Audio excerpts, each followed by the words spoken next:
Assalamualaikum, saya ucapkan kepada semua pada hari ini. Terlebih dahulu, saya seterakan ingin mengucapkan ribuan terima kasih kepada Ustaz kerana sudi menerima wawancara kami pada hari ini. Sebelum meneruskan sesi wawancara, lebih manis untuk kami memperkenalkan diri kepada Ustaz. Bermula dengan saya bernama Nurul Syuhada binti Ahdi Zamil. Ustaz boleh memanggil saya Syuhada dan seterusnya silakan. Okey, saya Nur Hazwani binti Ibrahim, boleh panggil Hazwani.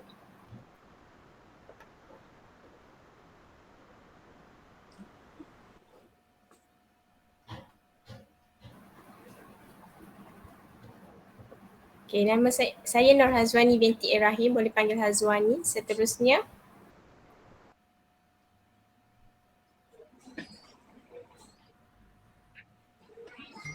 Okay, saya Nur Syazlia binti Muhammad Syakri, boleh panggil saya Syah. Nama saya Nur Farah Alia binti Muhammad Faizul Azhar, boleh panggil saya Farah.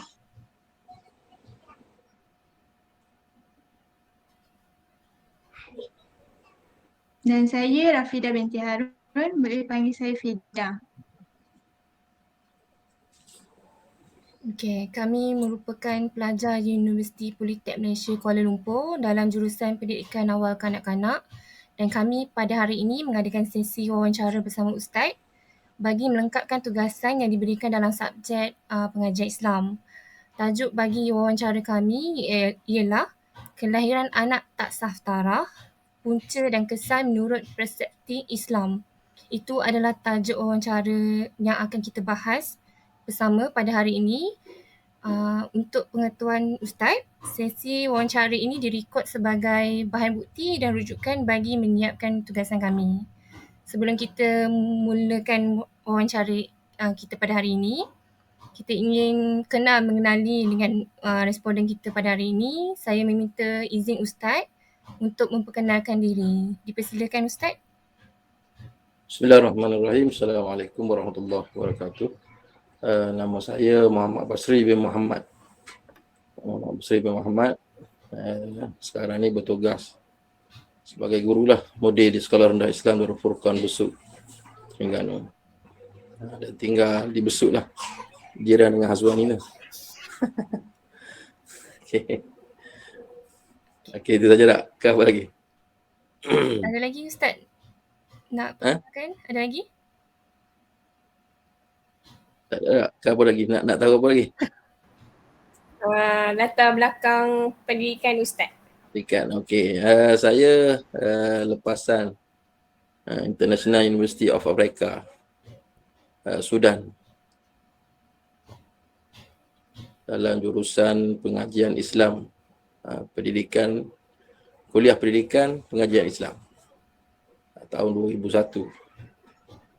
Itulah. Okey, terima kasih Ustaz. Oleh itu, kami akan memulakan sesi wawancara kita pada hari ini dengan soalan pertama. Silakan. Okay,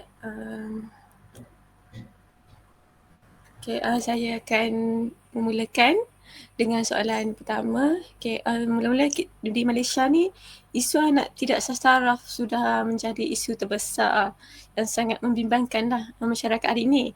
Kisah-kisah tentang pembuangan bayi sentiasa didedahkan oleh media arus perdana, manakala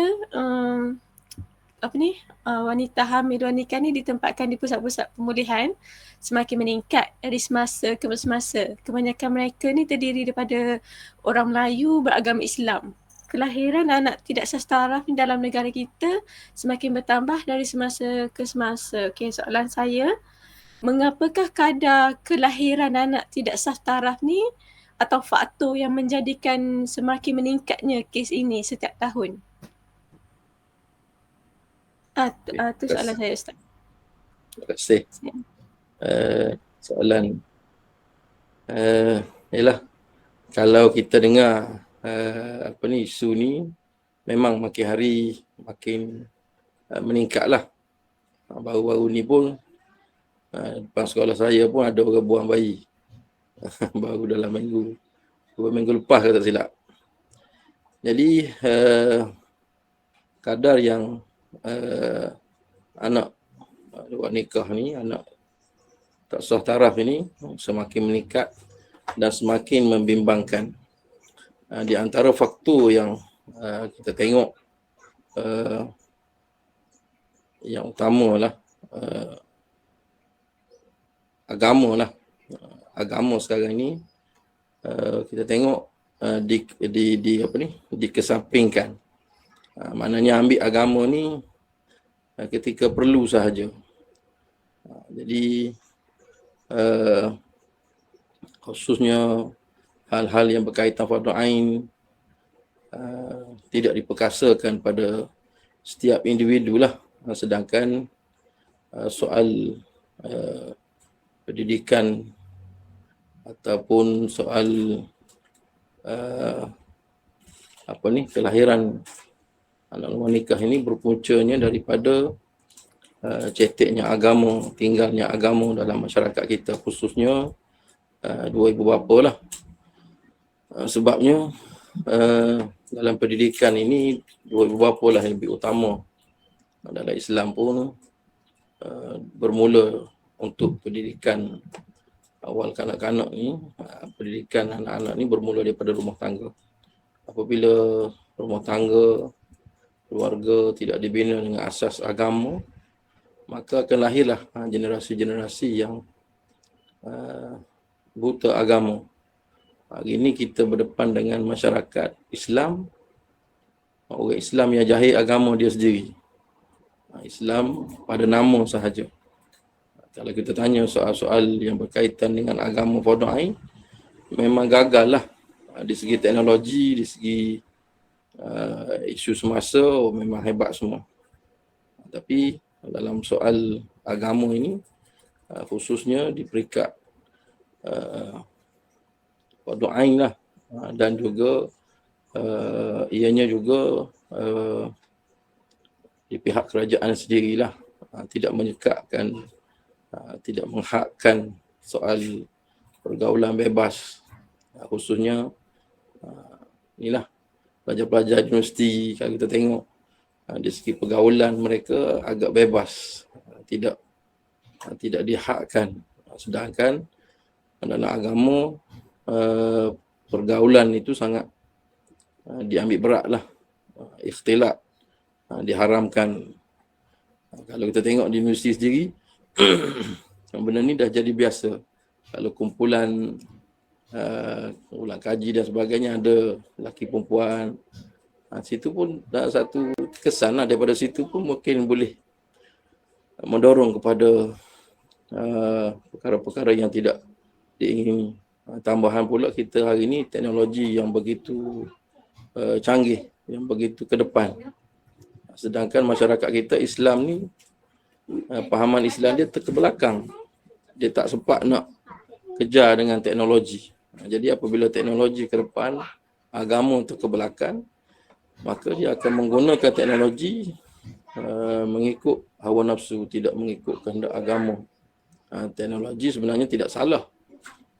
Tapi apabila yang menggunakan itu tidak ada panduan agama, maka mereka akan terpengaruhlah dengan berbagai-bagai yang ada sekarang ini, maklumat dan sebagainya ada di tangan. Jadi ini semua juga membantulah dalam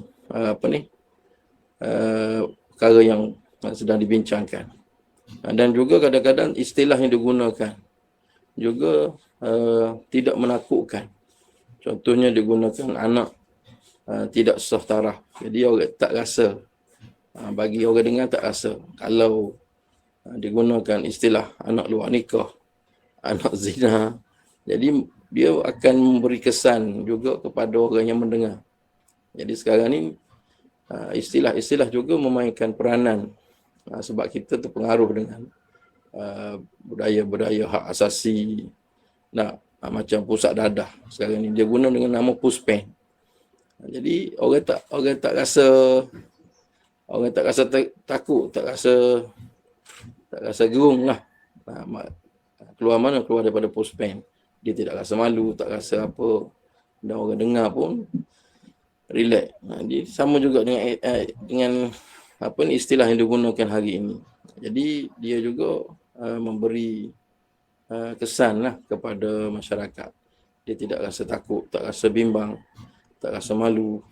Sedangkan di dalam agama cukup beratlah dalam hal ini. Dia bermula daripada zina. Sebab itulah Islam awal-awal lagi mencegah wala taqrabuz zina. Allah Ta'ala tegah jangan menghampiri zina. Maknanya bunga-bunga, debu-debu ke arah perzinaan itu dijauhkan. Ini semua pencegahan. Jadi benda-benda ni sekarang ni tidak ada. Pergaulan ni bermula daripada sekolah rendah, dah penyapu, sekolah menengah, universiti. Ini pun semua benda-benda yang debu-debu yang ke arah berlaku perkara-perkara yang terkutuk tadi lah. Jadi ini sangat penting lah dalam membina generasi, membina ummah Islam. Mestilah diasaskan di dalam keluarga. Tanpa Islam, tanpa agama, sudah tentulah generasi tidak akan membangun ataupun generasi tidak akan mengikut kehendak agama. Jadi generasi yang ada hari ini, generasi yang terpengaruh dengan budaya-budaya yang begitu hebat. Budaya-budaya barat yang masuk ke negara kita melalui teknologi ni sangat hebat. Jadi kalau tidak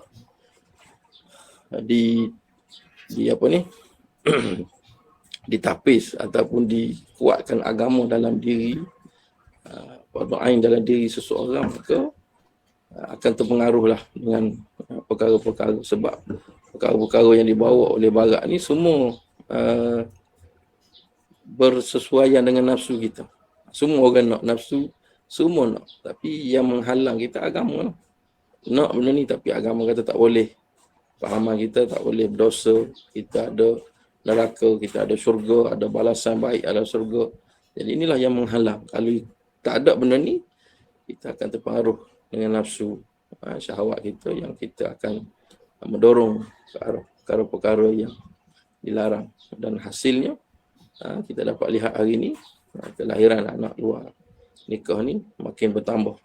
Bukan di bandar saja, di kampung-kampung, di dalam kampung-kampung dah terpengaruh benda ni. Itulah saja untuk soalan yang pertama. Terima kasih.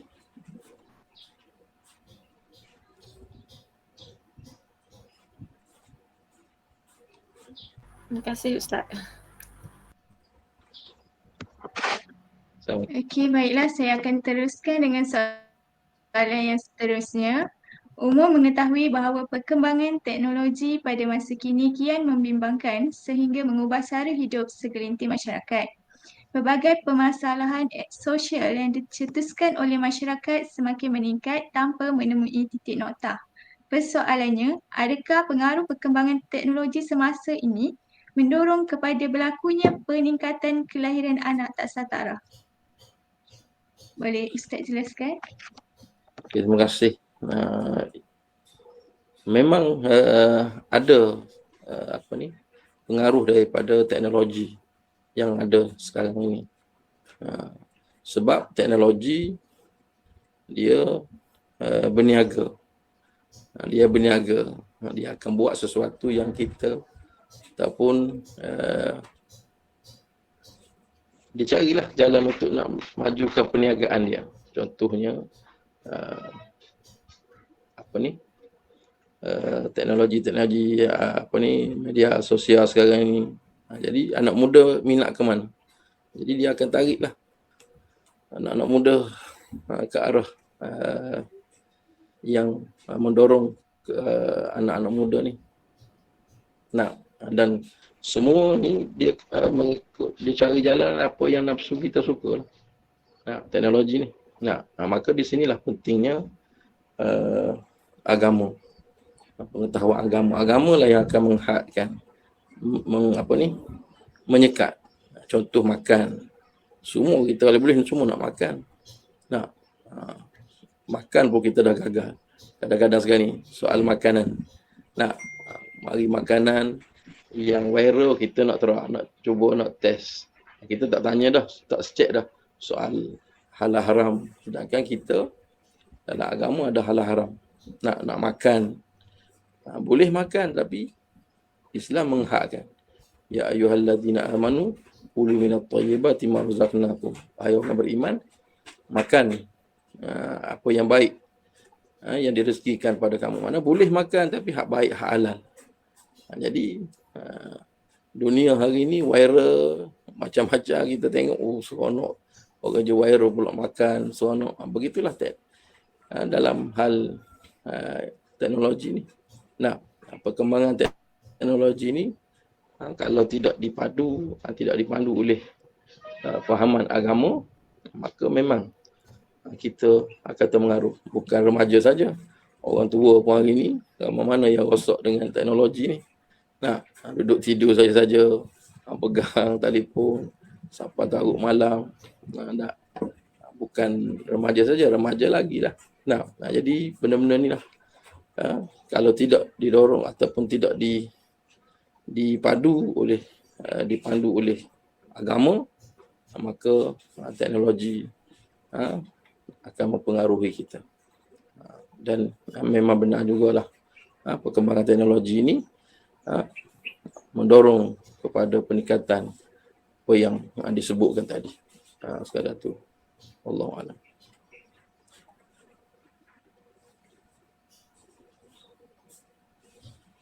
Seterusnya.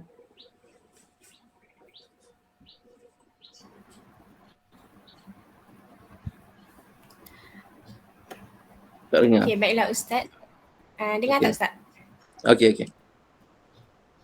Okey, baiklah saya akan teruskan dengan soalan yang seterusnya. Okey, seperti yang kita tahu, Islam ni amat mementingkan penjagaan garis keturunan atau nasab kerana ia melibatkan maruah serta hak manusia yang terbina secara semula jadi, dan nasab ni tak boleh direkod atau diubah mengikut kehendak sendiri dan mestilah berdasarkan kebenaran dan petunjuk syariat. Okey, soalannya, bagaimanakah kedudukan anak tidak saf taraf? Adakah dia dinasabkan kepada ibu dan adakah dia layak menerima hak-hak yang berkaitan nasab? Okey. Islam memang mengambil berat soal keturunan. Soal maruah dia adalah hak-hak, kan? Sebab tu diharamkan berzina sebab nak jaga keturunan. Islam mengharamkan zina tu sebab nak jaga keturunan, nasab keturunan. Dan anak yang tidak sah taraf ini dia dinasabkan kepada ibu dia. Daripada ibu saja. Dan dia mendapat hak yang berkaitan dengan nasab sebelah ibu sajalah. Untuk ibu saja. Sebab dia tak ada bapa. Jadi belah ibu lah. Mana dia hanya dinasabkan sebelah ibu. Maknanya di segi harta semua di belah ibu lah. Hak lain tak ada lah dia. Itu sajalah.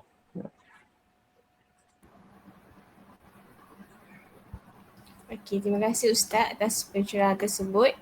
Okey, seterusnya, kelahiran anak tak sah taraf kini di Malaysia membimbangkan di mana melibatkan golongan yang masih bersekolah dan belajar. Soalan terakhir dari saya, apakah punca kelahiran anak tak sah taraf dalam kalangan remaja di Malaysia sekarang? Terima kasih. Jadi punca tadilah pertamanya agama lah. Agama ni sangat penting dalam rumah tangga. Dalam agama ni nak bina keluarga tu dah disuruh pilih yang beragama, comel, cantik, kaya, keturunan, tapi disuruh yang agama sebab agama ni sangat penting. Agama ni lah yang memacu generasi, khususnya dalam membina generasi yang akan datang. Dan kita tidak nafi juga di sana adanya gangguan-gangguan ataupun musuh-musuh Islam juga mengambil peranan untuk menghancur ataupun merosakkan keturunan orang Islam. Sebab tu dia cuba untuk menggoda ataupun merosakkan generasi-generasi muda lah, generasi-generasi remaja ni. Jadi dia tahu sebab orang Islam ni sangat mengambil berat soal keturunan, maka mereka cuba merosakkan, mendatangkan cerita-cerita ataupun lakonan-lakonan yang menyebabkan golongan remaja ini terpengaruh. Terpengaruh. Sebab kalau kita tengok banyak sebab lah. Antaranya yang paling tinggi, paling nombor satu, agama lah. Apabila agama ni tidak dijadikan perkara asas dalam keluarga, maka didatangkan lagi dengan cerita-cerita ataupun lakonan-lakonan yang mengairahkan, yang menyebabkan remaja-remaja Islam ni terpengaruh. Apabila mereka dah tersisih daripada agama, maka dengan sendirinya mereka terpengaruh dengan kehidupan ala-ala barat ni. Yang menyebabkan kehidupan mereka bebas, tanpa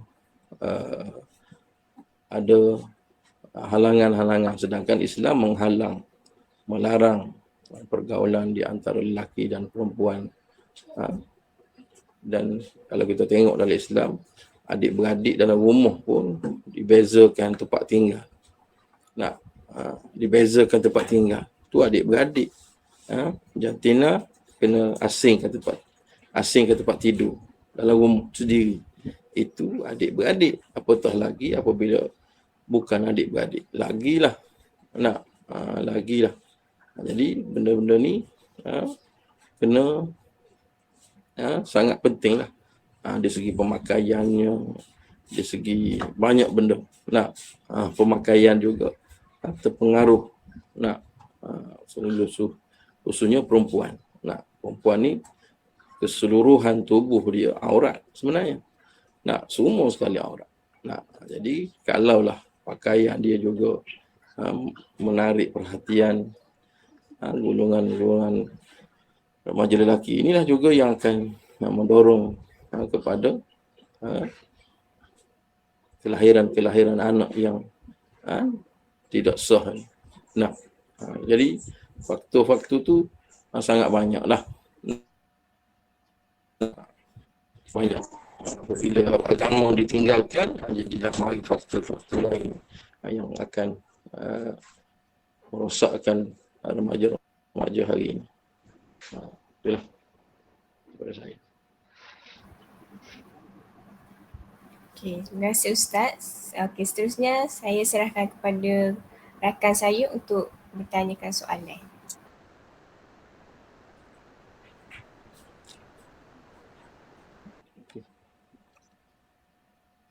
Okey, baiklah, saya akan teruskan dengan soalan seterusnya.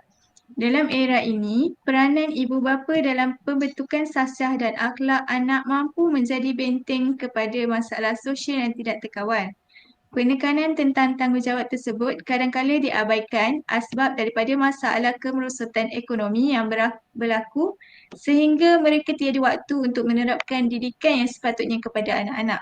Persoalannya, adakah Ustaz bersetuju bahawa kurangnya didikan daripada ibu bapa adalah punca kelahiran anak tak sah taraf ini dalam kalangan remaja?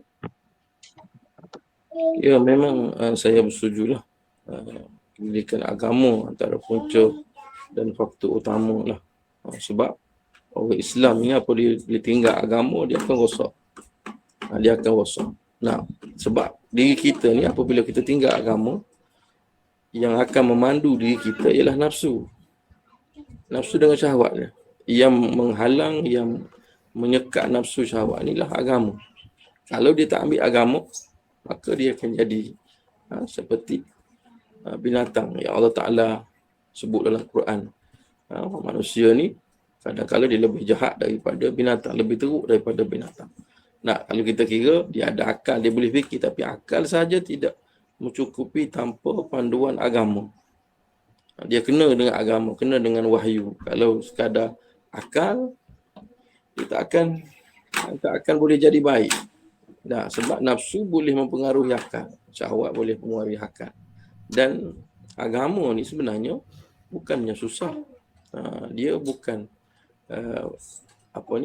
ekonomi yang menyebabkan orang tu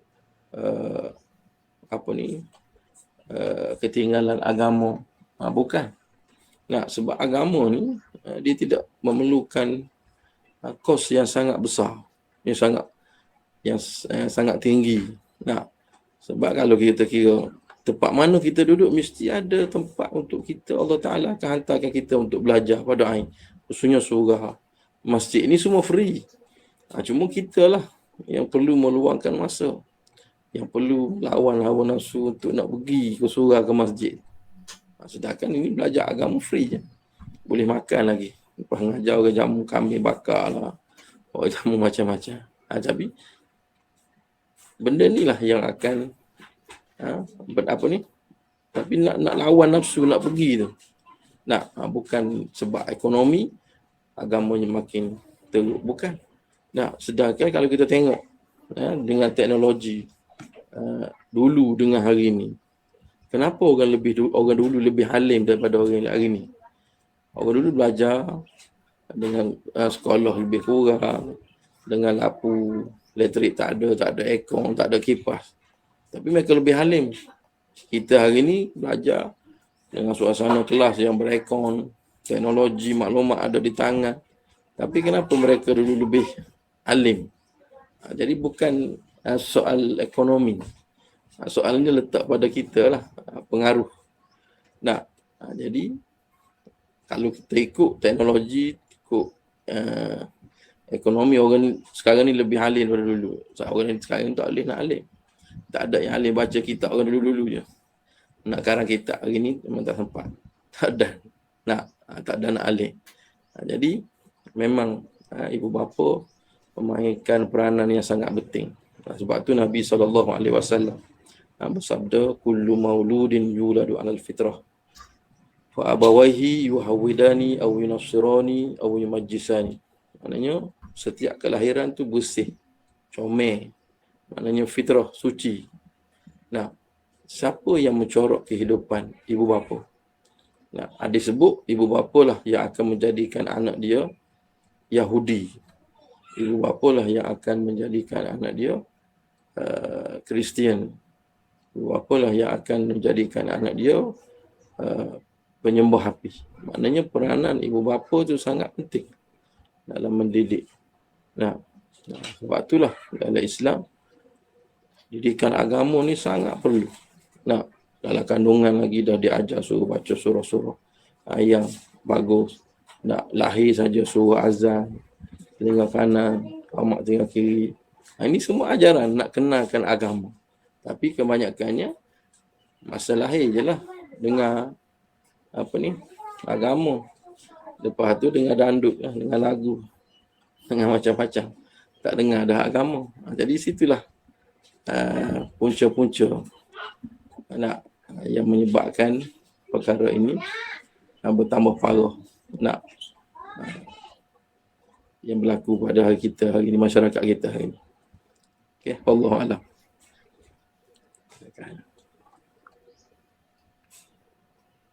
Lagi? Okey Ustaz, soalan dari saya. Dengan jumlah kelahiran anak yang tak saftarah di Malaysia pada hari ini makin hari makin meningkat dan kurang reaksi atau tindakan dari pihak bertanggungjawab dalam mengendalikan kes sebegini, apakah kesan kepada kelahiran anak tak saftarah ini pada diri seseorang, masyarakat dan negara yang beragama Islam? Boleh Ustaz jelaskan? Okey, kesannya sangat besarlah. Samanya maruah diri. Siapa dia ni? Contohnya kalau lah orang tu seorang yang hebat, mesti orang nak tahu dia punya keturunan dia. Siapa dia ni? Cari. Sesekala tak ada, habis. Rupanya anak dia, tak sah taraf. Jadi sangat memalukan, sangat bukan sekadar dia, kepada generasi dia, ke generasi dia, anak-anak dia esok, cucu-cucu dia esok. Sebab tu Islam sangat melarang perkara ni. Kalaulah dia jahat contoh, na'udzubillah. Lagilah orang kata patutlah dia jahat. Keturunan dia pun jahat dah dulu. Tengok tak? Semua akan kena. Apabila dia kesan sangat buruk lah. Sebab tu Islam sangat menjaga soal keturunan ini. Sebab tu Islam katakan hadis tentang hubungan ni sangat banyak lah. Tu kena baca lah. Jadi kepada masyarakat, pada negara sangatlah. Sekotongnya kalaulah dia jadi Perdana Menteri. Perdana Menteri yang ke-11. Orang cek, anak tak sah taraf. Macam mana ayat akan pandang dia? Perdana Menteri, anak buangan tong sampah rupanya. Jadi sangat terkesan. Sangat terkesan. Jadi sebab itulah perkara ni, walaupun anak tu tidak bersalah, dari segi itu memang dia tak bersalah. Anak tu tak bersalah, dia tak berdosa anak tu. Yang berdosa mak dia dengan bapak dia lah. Tapi kesan dia tu sangat besar. Kalau dalam keluarga kita, kalau dia berkahwin esok, dia berkahwin. Keluarga belah perempuan dia juga. Kalau dia selaki, kalau dia seorang lelaki, keluarga isteri dia juga akan malu. Kalau dia perempuan, keluarga suami dia akan malu. Siapa tu menantu kau yang baru tu? Ini tanya-tanya, rupanya tak, anak tak sah taraf. Macam mana perasaan? Memang sangat terkesan lah. Walaupun di segi hukum memang dia tak bersalah, bukan dia minta pun budak tu, tapi kesan daripada perkara yang tak baik ni. Perkara yang tak baik ni sangat terkesan. Kepada generasi-generasi, turunan-turunan. Mungkin seorangnya, dalam ramai-ramai seorang je tak baik. Patutlah jahat, turunan dia dulu memang jahat dah. Macam tu. Dia jadi, sebab itulah keturunan ni sangat jaga. Orang Arab suka jaga orang turunan dia ni. Dia tak nak ada yang putus daripada perkara-perkara yang tak molek. Jadi apabila benda ni berlaku, memang sangat terkesan kepada individu, keluarga, masyarakat dan juga negara. Sangat terkesan. Wallahu a'lam. Baiklah, terima kasih Ustaz. Seterusnya, seperti yang kita sedia tahu, kelahiran anak tak sah taraf ini terus menjadi isu sosial yang semakin parah di dalam masyarakat. Ia juga merupakan kerosakan akhlak yang paling serius dalam masyarakat kerana secara terang bertentangan dengan tuntutan Islam. Persoalan saya ialah, apakah yang akan berlaku jika isu kelahiran anak tak sah taraf ini tidak diambil berat oleh mana-mana pihak? Okey. Terima kasih.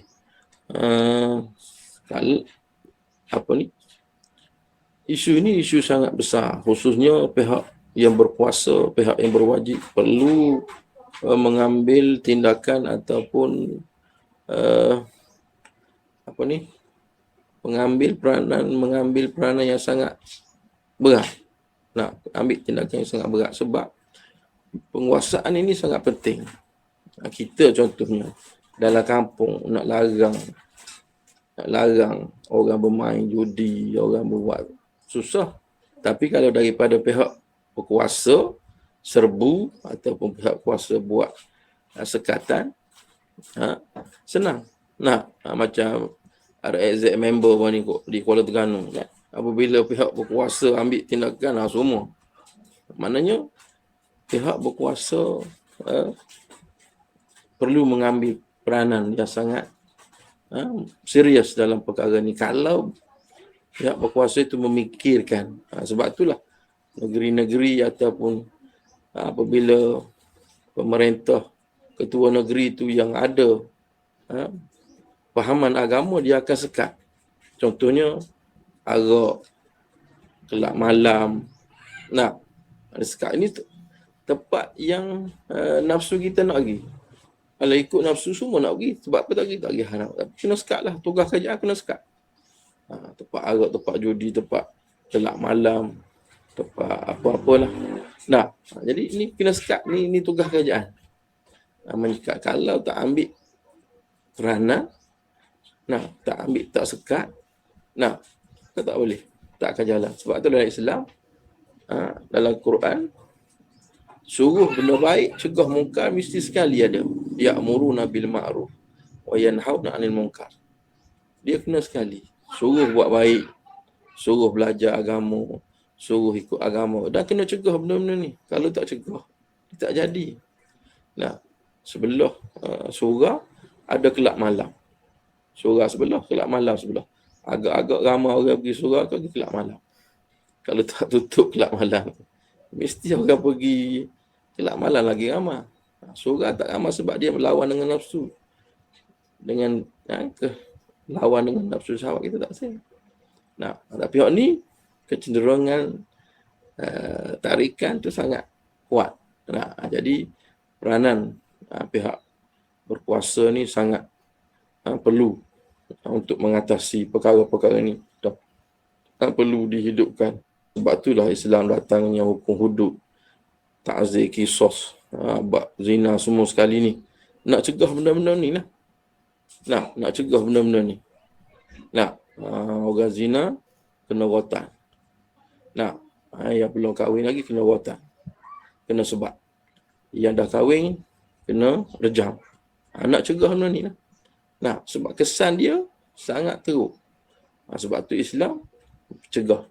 Dan pencegahan tu sangat penting. Sangat perlu. Al-wiqayah khairu minal ilaj. Maknanya mencegah lebih baik daripada berubat. Nak ubat payah. Sebab sakit lah. Kita jaga makan, minum, kecil manis, jaga minum air manis. Lebih baik.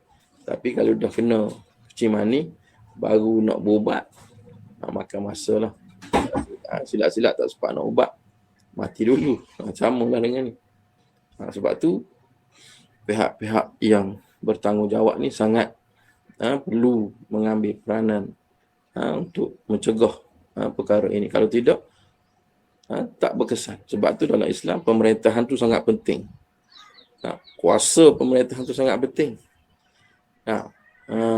Orang yang dah dah sah, kena masuk mahkamah 47 kes pun boleh lepas. Tu kuasa politik. Masuk politik sikit. Okey. Terima kasih. Terima kasih Ustaz di atas penerangan tersebut. Seterusnya, isu remaja mengandung anak luar nikah ni semakin mengancam keharmonian masyarakat pada masa kini.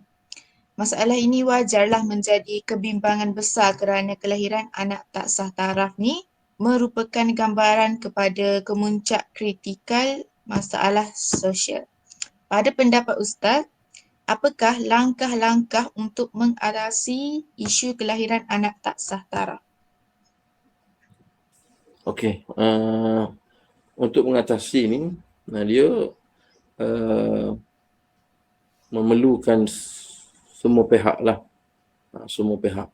Kalau satu pihak, di pihak rakyat sahaja tidak memadai. Perlu berganding bahu antara pihak pemerintah dan rakyat.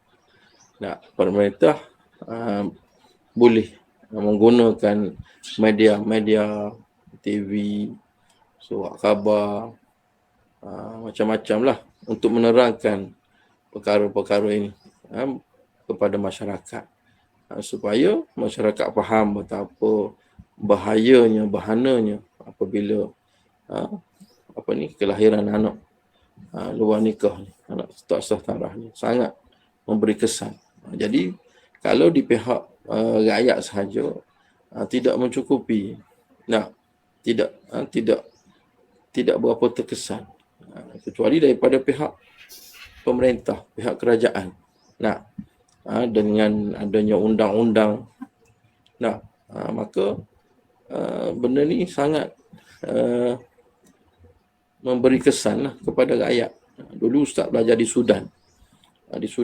Sudan di antara negara Islam pertama mengisytiharkan hukum hudud. Jadi dia kawal rakyat dia sehingga perempuan sana tak boleh pakai seluar. Seluar pun tak boleh pakai. Dan kena pakai tudung walaupun bukan Islam. Dia syarat pihak kerajaan. Maknanya kita tak boleh nak beza mana yang Kristian, mana yang Islam di segi pemakaian. Semua kena pakai tudung. Dan tak boleh pakai seluar. Nak mencegah. Apabila tak pakai, memang majlis bandaran dia pun akan balon terus. Tak ada nasihat dah. Dia memang belasah dengan rotan, kerpau. Jadi penguat kuasa tu sangat penting. Kalau tak ada penguat kuasa rakyat, supaya kita lah nak pakai topi. Kita tahu pakai topi naik motor ni kan wajib. Tapi kalau tak ada penguat kuasa, ala dekat je. Naik motor tu tak ada naik motor, tak ada topi, tak pakai topi, relax je lah. Tapi apabila boleh buat kuasa, semua kita akan beringat. Nak keluar rumah, nak pakai topi. Masuk rumah tak terlupa nak pecah topi, pakai topi lagi. Dah takut sangat. Contohnya. Jadi perkara ni perlu kepada semua pihak. Yang lebih penting ialah pihak kerajaan lah. Sebab itulah kerajaan ni sangat penting dalam agama. Contoh dalam keluarga. Contoh mudah dalam keluarga. Mana lebih senang anak nak tegur ayah, nak tegur mak, daripada ayah dengan mak menegur anak? Tentulah ibu bapa. Ibu bapa suruh anak semayang, nak keluar rumah tutup aurat. Kan senang. Sebab dia ada power. Cuba anak ayah, mak nak tubik kedai tu pakai tudung lah mak. Ayah nak tubik ni jangan pakai contoh. Pak ayah nak tak boleh. Daripada atas ke bawah senang. Ada kaedah dakwah pun. Daripada atas ke bawah senang. Daripada bawah nak naik ke atas, sangat sukar. Tambah-tambah orang ada kuasa lagi lah. Ni pun sama lah. Mana pihak kerajaan sangat perlu mengambil perhatian dalam hal ini untuk mencegah dan mengatasi perkara-perkara. InsyaAllah. Terima kasih. Baiklah, terima kasih Ustaz. Kami akan teruskan dengan soalan seterusnya. Okey, soalan terakhir daripada saya.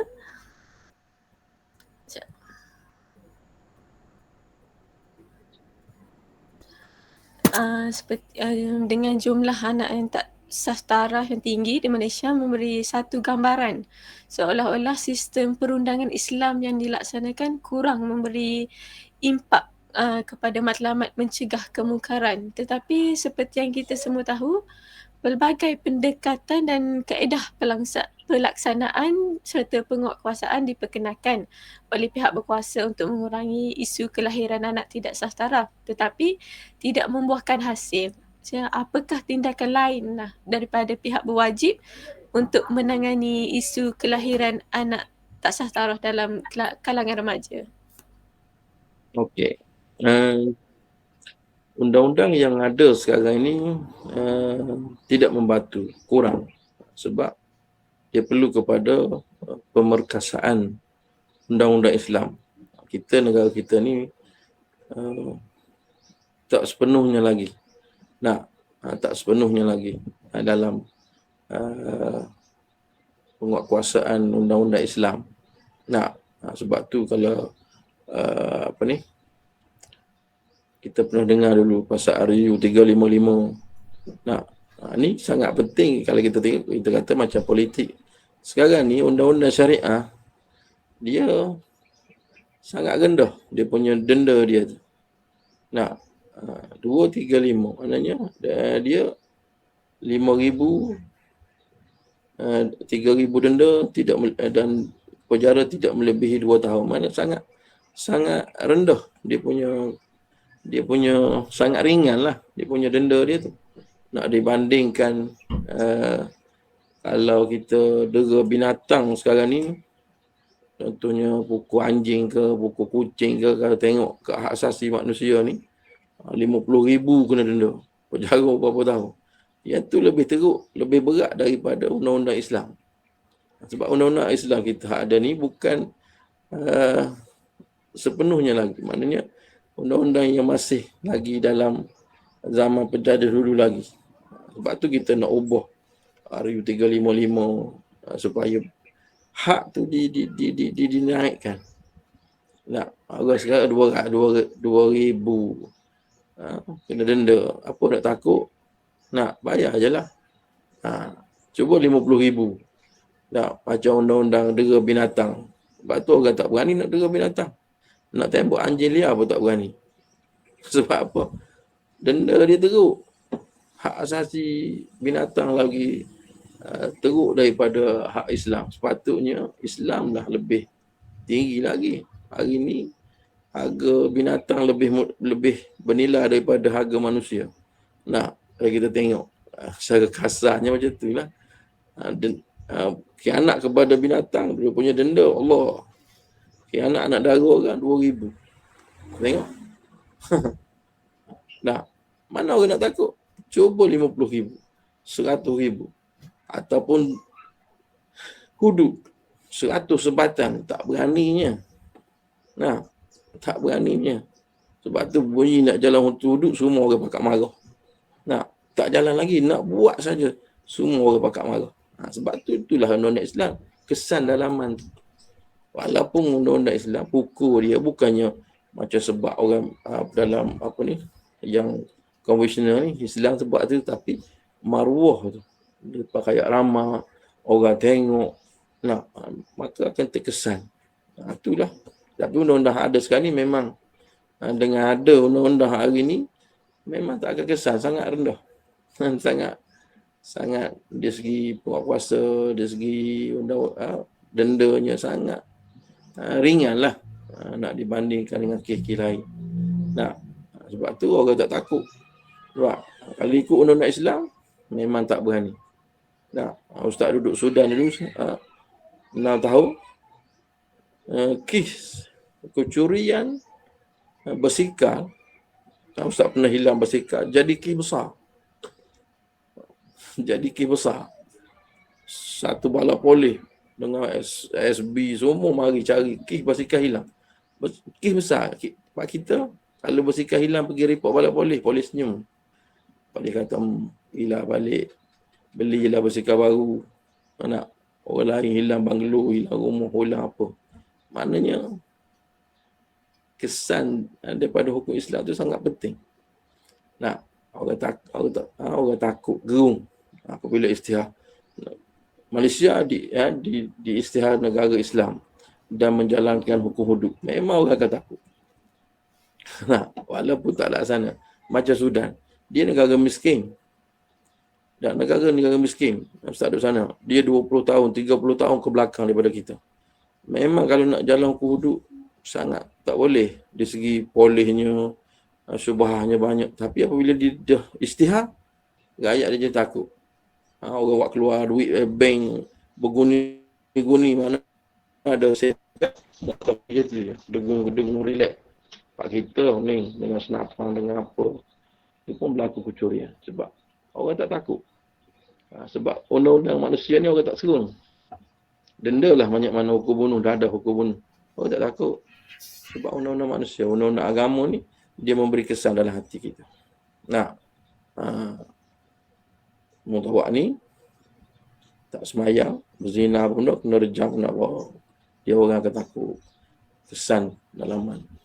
Sebab itulah, perlulah memperkasakan undang-undang syariah, undang-undang Islam, undang-undang hudud. Nak dikelatarkan Jadi tak boleh laksana bertanggung dengan perlembagaan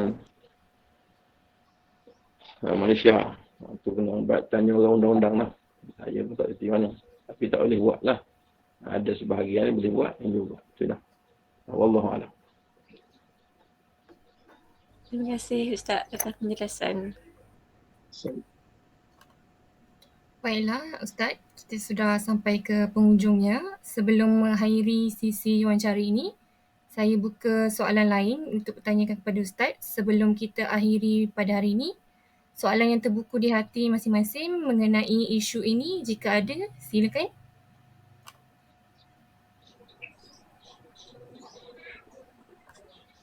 Tiada? Okey, baiklah. Tiada lagi pertanyaan. Saya akhiri wawancara pada hari ini dengan ucapan ribuan terima kasih kepada Ustaz kerana sudi menerima wawancara kami dan kami sangat hargainya. Semoga segala urusan Ustaz pada tahun ini dan seterusnya dipermudahkan. Maaf dari kami jika salah silap semasa sesi wawancara ini dijalankan, dan terima kasih lagi sekali kepada Ustaz dan semua yang hadir pada wawancara ini. Terima kasih. Terima kasih banyak-banyak. Belajarlah, semoga berjaya. Jagalah hubungan, utamanya perkasakanlah pada ain. Jangan lupa. InsyaAllah untuk bina generasi akan datang. Semoga awak semua berjayalah dalam menjadi guru didik kepada awal kanak-kanak lah. Awal kanak-kanak ni. Ini sangat penting, insyaAllah. Terima kasih banyak. Dan minta maaf lah kalau ada soalan-soalan yang tak terjawab. Maknanya saya jawab tak sampai ke masuk ke, saya minta maaf lah. Saya pun balik daripada Kota Baru tadi tergesa-gesa. Betul cuti ni banyak benda. Terima kasih banyak. Selamat maju jaya. Allahuakbar. Assalamualaikum warahmatullahi wabarakatuh. Terima kasih Ustaz. Terima kasih Ustaz. Ustaz. Terima kasih Ustaz. Assalamualaikum.